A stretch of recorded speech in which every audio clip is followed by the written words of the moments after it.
Hola, bienvenidos a Review TV, un espacio donde conversaremos con los actores más importantes del sector de las energías renovables en Latinoamérica.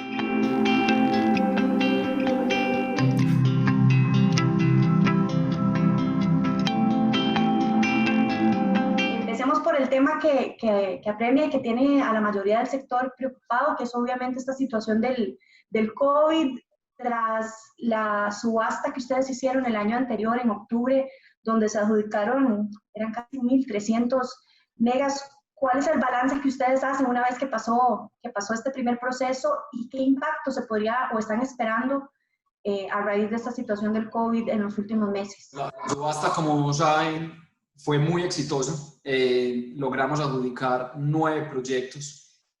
Había 6 proyectos eólicos y 3 solares.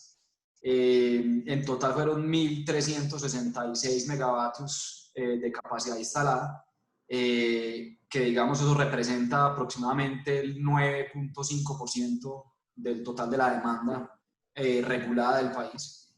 Entraron 4 agentes, de los cuales 2 agentes son nuevos que no tenían operaciones en Colombia, uno es EDPR y el otro es Trina. Y pues la subasta, antes de pasar al tema, digamos que me preguntan, muy importante fue el tema de precio, que en esta subasta logramos un precio récord a la baja en Colombia. En dólares fue cerca de 27.9 dólares por megavatio hora, y comparativamente con Colombia fue una reducción de aproximadamente 30-35% con lo que hay en el mercado actual de contratos laterales. Y pues cuando revisamos las subastas a nivel internacional estábamos en el rango bajo de subastas tanto en eólica como en solar. Este precio, digamos que incluye las dos tecnologías, entonces es un precio muy, muy atractivo. En el tema del COVID, hasta ahora no tenemos como una preocupación muy grande porque todavía no nos han pedido aplazamiento en las fechas de entrada en operación de los proyectos. También hay que recordar que el tipo de contrato que hicimos en Colombia es un contrato financiero, aunque hay unas garantías para asegurar obviamente que se construyan los proyectos, pero los proyectos tienen una entrada en operación entre el segundo semestre de este año y el segundo semestre del 22, la gran mayoría de proyectos. El primero va a ser un proyecto solar que entraría ahorita entre julio y agosto, y ahí vienen las fechas de entrada en operación sucesivamente. Entonces, afortunadamente hasta ahora no hay ninguna preocupación grande. Nosotros, a pesar de que en Colombia hay una cuarentena, aquí hay una medida de aislamiento preventivo obligatorio, el sector ha estado excluido desde el inicio. Entonces, sí ha permitido que se continúen con todas las obras, tanto para proyectos de generación como para proyectos de líneas de transmisión. Y hemos venido avanzando en algunos cuellos de botella que teníamos. Por ejemplo, había un tema con el tema logístico, particularmente en puertos. Sacamos una resolución desde el Ministerio de Transporte para habilitar unos puertos privados a que puedan importar los equipos, y venimos trabajando en otra serie de medidas que son necesarias, como por ejemplo tema de infraestructura vial, porque estos proyectos la mayoría son en La Guajira, y ahí hay un tema de vías que hay que solucionar que pues, va también adelantado. Entonces por ahora pues estamos en un estado de alerta y haciendo seguimiento detallado, pero no hay todavía una preocupación con respecto que entren más tarde los proyectos. Desde el punto de vista administrativo, por ejemplo, con los trámites que se tienen que hacer previos, por ejemplo, los ambientales y este tipo de gestiones que requieren físicamente que se traslade a algún sitio, algún funcionario, ¿qué pasa en ese sentido? Entonces, hay dos trámites que sí, digamos, pueden generar algún tipo de demora. Uno es consulta previa, que es un tema social, y el licenciamiento ambiental. Pero en el licenciamiento ambiental hemos venido trabajando y la Autoridad Nacional de Licencias Ambientales ha estado haciendo audiencias públicas, por ejemplo, para el licenciamiento de manera semipresencial. Y hay una serie de... Entonces ahí hemos venido trabajando con ellos para usar la virtualidad en ese sentido.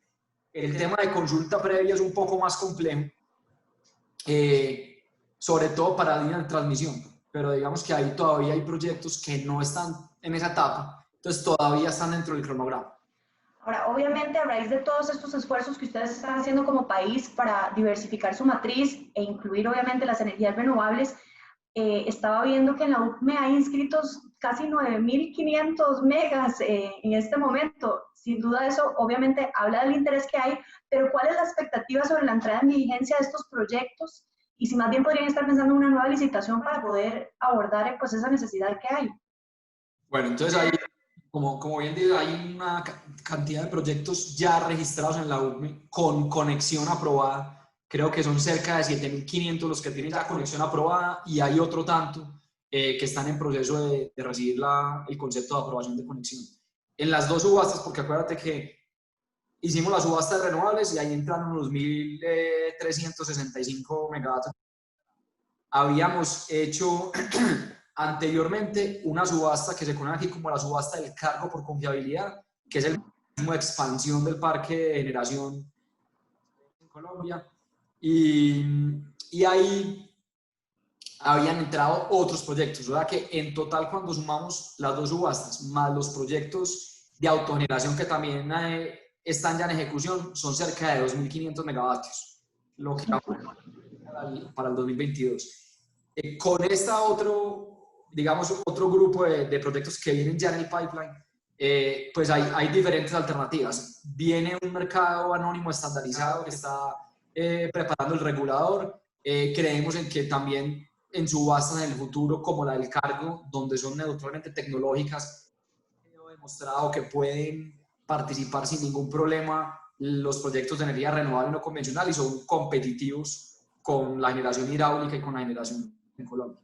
Entonces, no tenemos planeado una segunda subasta en este momento, aunque tengo que decir que hay mucho interés, sobre todo de los usuarios no regulados, que es, digamos, usuarios industriales, en que se pudiera explorar una subasta para ese sector. Entonces, algo ahí pues, que estamos considerando, pero por ahora también creemos que ya pues, el sector tiene una inercia propia, que era lo que le faltaba.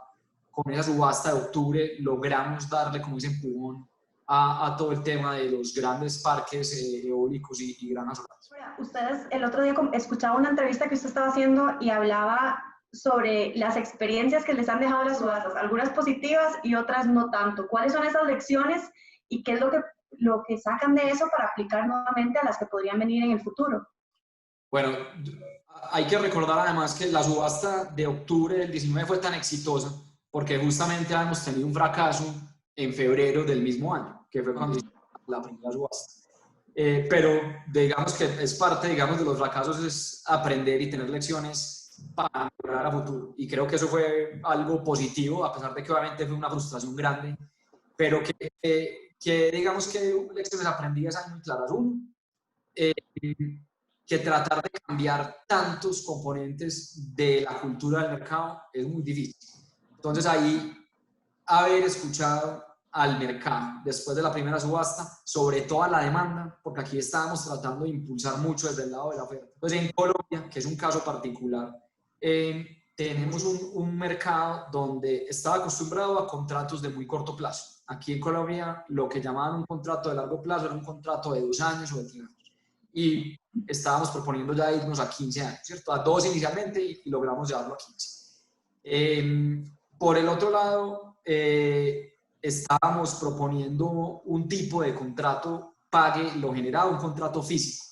En Colombia no existen los contratos físicos o el porcentaje es muy pequeño. El mercado está más acostumbrado, sobre todo la demanda, a un contrato financiero que sea pague lo contratado, donde no exista esa incertidumbre para el comercializador de energía. Yo creo que esos dos temas en particular eran claves. Y desde el lado de la oferta, también lo escuchamos y había unos incentivos tributarios que no estaban funcionando. Entonces logramos mejorar los incentivos tributarios. Entonces al final fue, digamos, un proceso de mucha conversación con el mercado, con las dos puntas de la subasta, de tratar de mantener los incentivos para la oferta y minimizar los riesgos que percibía la demanda. Por eso también en parte que era uno de los puntos que se discutió mucho, el tema de si la subasta era en dólares o en pesos.